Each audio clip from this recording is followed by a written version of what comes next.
नमस्कार, मी सिद्धेश दिलीप शिगवण बित्तम बातमीमध्ये तुम्हाला सर्वांचं स्वागत करतोय। बातमीपत्राला सुरुवात करण्याआधी एक नजर टाकूया बातमीपत्रातील काही महत्त्वाच्या हेडलाईन्स। कल्याणमधील त्या 65 इमारतींवरती कारवाई होणार, नागरिकांनी व्यक्त केला आक्रोश। ठाण्यामधील सर्व शहरातील मोठमोठे डम्पिंग ग्राउंड हे डोंगर बंद व्हायला हवेत, हेच उद्दिष्ट आमचं असेल, श्रीकांत शिंदे यांनी व्यक्त केलं मत। शिवजयंती निमित्त ठाण्यामध्ये मराठा केसरी भव्य कुस्ती स्पर्धेचं आयोजन आणि नवी मुंबईमध्ये 7वी पास गोदाकुमार चौधरीची 27 लाखांची गुंतवणूक फसवणूक उघड। कल्याण डोंबिवली महानगरपालिका हद्दीमधील असलेल्या त्या 65 इमारती ह्या बेकायदेशीर असल्याचं सांगत त्या इमारती तोडण्याचे न्यायालयाने आदेश दिले आणि ह्या न्यायालयाच्या आदेशामुळे आता नागरिकांमध्ये संतापाची लाट उसळल्याचं पाहायला मिळतंय। डोक्यावरती कारवाईची टांगती तलवार असताना या इमारतीमध्ये आपल्या आयुष्याची पुंजी गुंतवणूक घर विकत घेणारे गरजवंत हे भरडले जात आहेत। या प्रकरणामध्ये संबंधित बिल्डर आणि त्याच्या विरोधात गुन्हे दाखल होण्यापलीकडे काहीच कारवाई झाली नसल्याचा देखील आरोप नागरिकांकडून केला जातोय। या 65 बेकायदा इमारतींपैकी डोंबिवलीमधील गावदेवी हाइट्स इमारतीवरती देखील कारवाई होणार आहे। बँकांचे लोन झाले, PMRY चे पैसे देखील आले, आम्ही मालमत्ता कर देखील भरलाय, रजिस्ट्रेशन देखील केलंय, पाणी पट्टी देखील भरतोय, त्यानंतर देखील आमचीच फसवणूक झाले आणि कारवाई देखील आमच्यावरच होते, असा आक्रोश आता या रहिवाशांनी माध्यमांसमोर व्यक्त केलाय।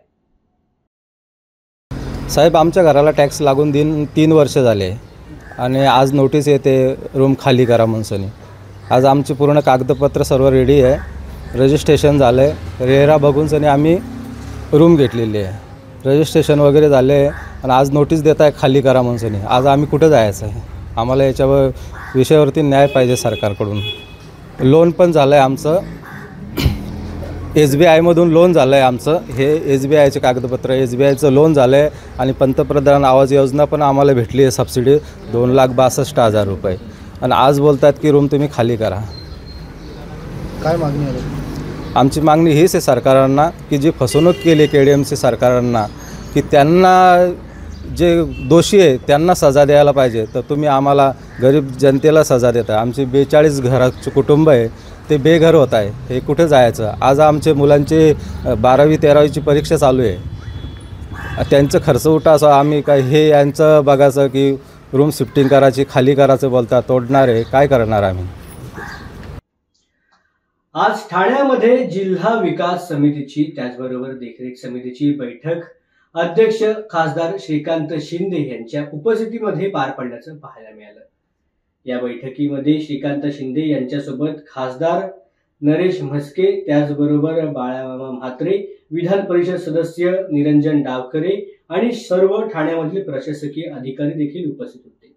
दिशा समितीच्या बैठकीला हे सर्व अधिकारी उपस्थित असतानाच विविध विषयांवरती चर्चा करण्यात आली। पंतप्रधान योजना यांच्या नेतृत्वाखाली प्रत्येक जिल्ह्यामध्ये राबवल्या गेल्या पाहिजेत, त्याचा आढावा देखील घेण्यात आला। वेगवेगळ्या योजनेचा आढावा इथे घेतला गेला असून शहरी भागाचा आढावा, महानगरपालिकांमध्ये कशा प्रकारे योजना सुरू आहेत आणि प्रधानमंत्री आवास योजनेवरती कशा पद्धतीने भर दिला जातोय हे देखील या बैठकीमध्ये चर्चेमध्ये आणण्यात आलं। त्याचबरोबर सर्व शहरामधील मोठमोठे डम्पिंग ग्राउंडचे डोंगरही बंद व्हायला हवेत, हेच आमचं उद्दिष्ट आहे, असं मत यावेळेला अध्यक्ष श्रीकांत शिंदे यांनी व्यक्त केलं। या वेगवेगळ्या योजना त्याचा आढावा इथे आम्ही घेतला। आज खास करून शहरी भागाचा आढावा, सगळ्या महापालिकांमध्ये कशा प्रकारे योजना सुरू आहेत, उद्दिष्ट आहेत, सगळ्या महानगरपालिकांना आम्ही एक सांगितलंय की बाबा प्रधानमंत्री आवास योजनेवरती जास्तीत जास्त आपण भर द्या। काही महानगरपालिकेचं म्हणणं होतं की आमच्याकडे जागा नाही, तर जागा कशा उपलब्ध होतील याच्यासाठी समन्वय करण्याचं काम जे आहे ते आम्ही करू कमिटीमधून राज्य सरकारकडे आणि केंद्र सरकारकडे। पण जे लक्ष्य आहे की प्रत्येकाला घर हे मिळालंच पाहिजे, हे प्रधानमंत्री आवास योजनेच्या माध्यमाने कसं पूर्ण होईल आणि प्रत्येक महानगरपालिकेमध्ये कसं ते उद्दिष्ट पूर्ण होईल याच्यासाठी येणाऱ्या काळामध्ये आमचा भर असेल। त्याचबरोबर स्वच्छ भारत अभियानाच्या अंतर्गत सगळी शहरं जी आहेत स्वच्छ झाली पाहिजे। सगळ्या शहरांमध्ये डम्पिंग ग्राउंड जे आहेत, तिथे मोठे मोठे डोंगर तयार झाले, ते डम्पिंग ग्राउंड मोठे मोठे डोंगर जे आहेत ते बंद झाले पाहिजे। याचं उद्दिष्ट देखील येणाऱ्या काळामध्ये असेल आणि त्याचबरोबर स्मार्ट सिटी मिशन अंतर्गत वेगवेगळा निधी मोठ्या प्रमाणात निधी शहराला येतोय, तो देखील चांगल्या प्रकारे युटिलाइज होतोय की नाही याचा देखील आढावा घेण्यात आला। कल्याण डोंबिवली महानगरपालिकेमधील अनधिकृत इमारतींवरील तोडक कारवाईचा निर्णय हा कोर्टाकडून आलेला आहे। त्यामुळे आता नागरिकांचं कोणतंही नुकसान होणार नाही, ते बेघर होणार नाहीत या पद्धतीकडे लक्ष देत आम्ही कोर्टाच्या नियमांचं पालन करू असं मत खासदार श्रीकांत शिंदे यांनी व्यक्त केलंय। पाहूया। नागरिक बेघर झालेले कल्याण डोंबिवली महानगरपालिकेच्या अंतर्गत किंवा ठाणे महानगरपालिकेच्या अंतर्गत कोर्टाने असा निर्णय दिलाय की जे अनधिकृत बांधकाम आहेत त्याच्यावरती जे आहे ते तोडल्या पाहिजे। आणि मला वाटतं की लोक जे आहेत आता बिल्डरांनी घरं बिल्डिंग्स बांधले, लोक बिचारे येऊन तिथे राहिले, आता त्याच्यामध्ये काय मार्ग काढता येईल त्याच्यासाठी आम्ही काम करतोय लोकप्रतिनिधी म्हणून। इतक्या मोठ्या प्रमाणामध्ये लोक जी आहेत ती बेघर झाले, हजारो लोक बेघर होऊन त्यांना वेगळ्या ठिकाणी एवढ्या शॉर्ट नोटीसवरती कसं पोचता येईल तो देखील एक मोठा प्रश्न आहे। पण त्याच्यासाठी कोणावरही अन्याय होणार नाही याच्यासाठी कुठला मधला मार्ग आहे तो जो आहे हा आम्ही काढण्याचा प्रयत्न करू। कल्याण डोंबिवली महानगरपालिकेमधील अनधिकृत 65 इमारतींवरती तोडक कारवाईचे आदेश न्यायालयाने दिले। मात्र या इमारतीमधील राहणारे रहिवासी बेघर होता कामा नयेत अशी मागणी खासदार बाळामामा म्हात्रे यांनी केल्याचं पाहायला मिळते। बाळामामा म्हात्रे नक्की काय बोलतायत पाहूया। नाही, खरं म्हटलं तर जर न्यायालयाचा तसा आदेश असेल तर माझी न्यायालयाला देखील विनंती आहे की आमच्याकडे कशिरला देखील अशाच प्रकारे 5 बिल्डिंगचं काम जे अनधिकृत होतं न्यायालयाने तोडण्याचा आदेश दिला, परंतु ते तोडताना न्यायालयाने ज्यांची घरं तुटणार आहेत जो बिल्डर असेल ज्यांनी ते डेव्हलप केल्यात त्यांना त्यांचा पूर्ण मोबदला त्या बिल्डरने द्यावा अशा प्रकारचे देखील आदेश माननीय न्यायालयाने दिले आहेत। तर मला वाटतं कोणीही बेघर होता कामा नये। जर न्यायालयाची तसं काही आदेश असेल तर न्यायालयाला माझी विनंती आहे की जे लोक अशा प्रकारचे स्वस्तात घरं घेतात तर खरं म्हटलं तर परिस्थितीनुसार 1-1 रुपया जमा करून प्रत्येक माणूस आपलं घर बनवते आणि जर असं घर तुटून माणूस रस्त्यावर येत असेल तर ही चुकीची गोष्ट आहे। आणि तशा काही बाबतीत असेल तर नक्कीच आम्ही किंवा आमचे सगळे नेते आम्ही त्या ठिकाणी भेट देऊ उद्याची उद्या आणि त्याची चौकशी करून पुढील याच्यासाठी आम्ही मागणी करू। उद्या 19 फेब्रुवारी म्हणजे छत्रपती शिवाजी महाराज यांची जयंती सर्वत्र शिवजयंती मोठ्या उत्साही वातावरणामध्ये संपन्न होणार आहे।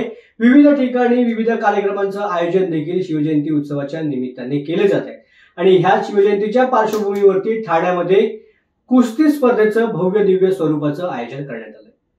सकल मराठा सार्वजनिक शिव उत्सव मंडळ ठाणे यांच्या वतीने यंदा ठाण्यामध्ये भव्य दिव्य शिवजयंती उत्सवाचं आयोजन करण्यात आलं आणि या उत्सवाच्या अनुषंगानेच ठाणे शहर आणि जिल्हा तालीम संघ यांच्या मान्यतेने महिला आणि पुरुषांच्या कुस्तीचं आयोजन करण्यात आलं। भव्य निकाली कुस्त्यांचे जंगी मैदान हे आयोजित केले गेले। सदर मैदानात अनेक प्रेक्षणीय लढती पाहायला मिळणार आहेत। या स्पर्धेमध्ये विजेत्यांना मराठा केसरी किताबासह 2 चांदीच्या गदा देखील दिल्या जाणार आहेत अशी माहिती आयोजकांनी माध्यमांसमोर दिली।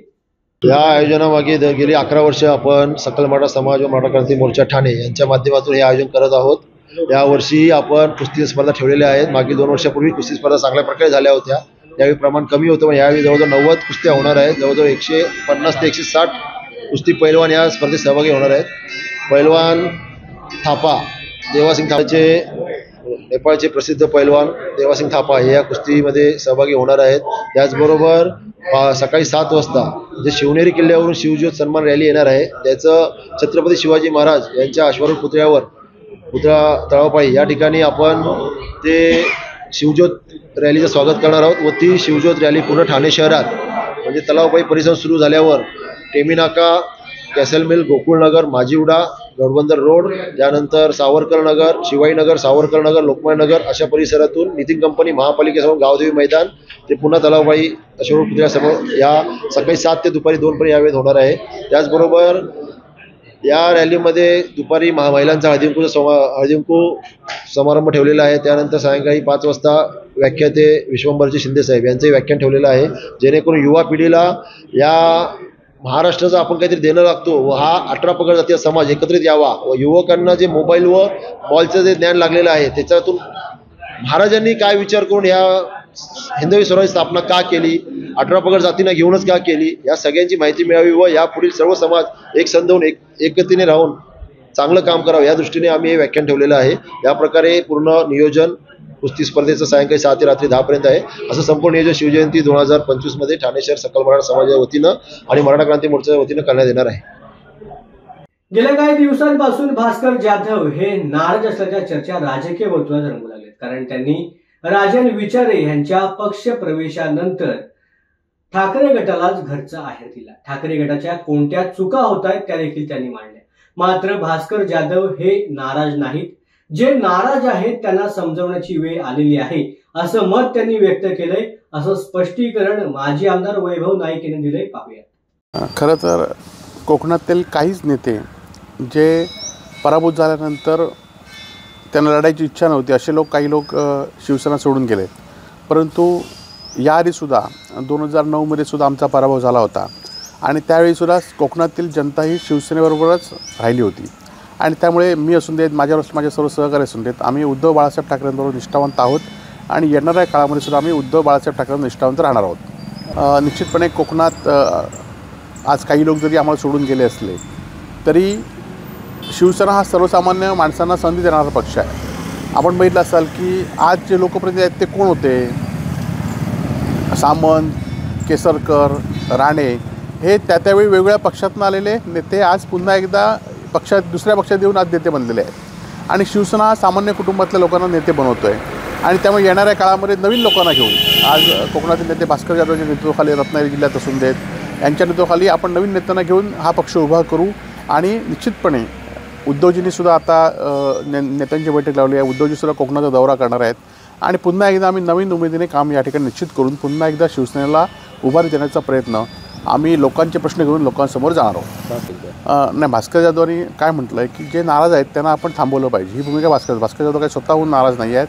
निश्चितपणे येणाऱ्या लोकांना घेऊन भास्कर जाधव लोकांना थांबवतील. ते आज नेतृत्व करतायत आणि त्यामुळे ज्या काही अडचणी असतील त्या उद्योजकांशी बोलतील आणि पुन्हा एकदा आम्ही काम करू. गेल्या अनेक वर्षांपासून आमिषाला मोठ्या पैशांच्या परताव्याला बळी पडून गुंतवणूक करणाऱ्यांची फसवणूक झाल्याच्या अनेक बातम्या आपण पाहिल्या. मात्र तरी देखील लोक या आमिषाला बळी पडतच असतात. नवी मुंबईमधून देखील अशीच घटना समोर आली. गेल्या काही दिवसांपासून परताव्याचे आमिष दाखवून लोकांची फसवणूक करणाऱ्या कंपन्यांचे प्रमाण वाढलेत आणि तेथील एका कंपनीने आता 27 लाखांची फसवणूक केल्याचं उघडकीस आलंय. मुळात नवी मुंबईमधील 7वी पास भोला कुमार चौधरीला आता पोलिसांनी अटक केली. या 7वी पास भोला कुमार चौधरीने 27,65,000 रुपयांची फसवणूक केली. विशेष म्हणजे 21 गुंतवणूकदारांना मोठ्या परताव्याचे प्रलोभन दाखवून त्यांनी फसवणूक केली. चौधरी हा मूळचा सांताक्रूज मधील रहिवासी आहे. तो बँकॉकला पळून जाण्याच्या तयारीत असताना पोलिसांनी त्याला अटक केली. जुलै 2024 मध्ये भोला कुमार चौधरीने आपल्या मित्रांसोबत वाशी सेक्टर 17 या ठिकाणी महावीर सेंटर मध्ये बोल्टक्लॅब मॅनेजमेंट प्रायव्हेट लिमिटेड ही कंपनी सुरू केली. सुरुवातीला दरमहा 9% परतावा देण्याचं आश्वासन दिलं आणि गुंतवणूकदारांना आकर्षित केलं. गुंतवणूकदारांचा विश्वास संपादन करण्यासाठी त्याने 3 महिने नियमित परतावा दिला. मात्र त्यानंतर पैसे अडकून गेले. गुन्हे शाखा कक्ष 1 ला चौधरीच्या फसवणुकीबाबत माहिती मिळाल्यानंतर त्याने डमी गुंतवणूकदार पाठवून पडताळणी केली. तपासणी दरम्यान चौधरी मोठ्या प्रमाणावरती लोकांची फसवणूक करत असल्याचं स्पष्ट झालं आणि अखेर पोलिसांनी ह्या 7वी पास भोला कुमार चौधरीला अटक केली आहे. वाशी पोलीस स्टेशनच्या हद्दीमध्ये सेक्टर 17 महावीर सेंटर येथे बोल्टकॅब मॅनेजमेंट प्रायव्हेट लिमिटेड या नावाची कंपनीचं ऑफिस उघडून डायरेक्टर भोला कुमार चौधरी याने लोकांना फसवणूक करण्याच्या उद्देशाने त्यांनी केलेल्या गुंतवणुकीवर तसेच साखळी पद्धतीने आणखी गुंतवणूक आणल्यास अवाजवी व जास्त परतावा दाखवायचं आमिष दाखवून त्यांच्याकडून गुंतवणूक रक्कम स्वीकारली. त्याकरता त्यांच्या विरुद्ध गुन्हे शाखेचे पोलीस हवालदार सुमंत बांगर यांनी पोलीस ठाण्यात दिलेल्या तक्रारीवरून आरोपी भोलाकुमार हरिश्चंद्र चौधरी याच्या विरुद्ध गुन्हा नोंद करण्यात आला असून सदर गुन्ह्याचा तपास चालू आहे. किती अमाऊंट हे केलेली आहे, त्यांनी फसवणूक केलेली आहे? आत्तापर्यंतच्या तपासामध्ये फसवणूक म्हणजे त्याने आत्तापर्यंतच्या याच्यामध्ये 27,65,00,000 रुपये एवढी रक्कम स्वीकारलेली आहे ग्राहकांकडून, असं तपासात दिसून आलेलं आहे. किती लोकांपासून?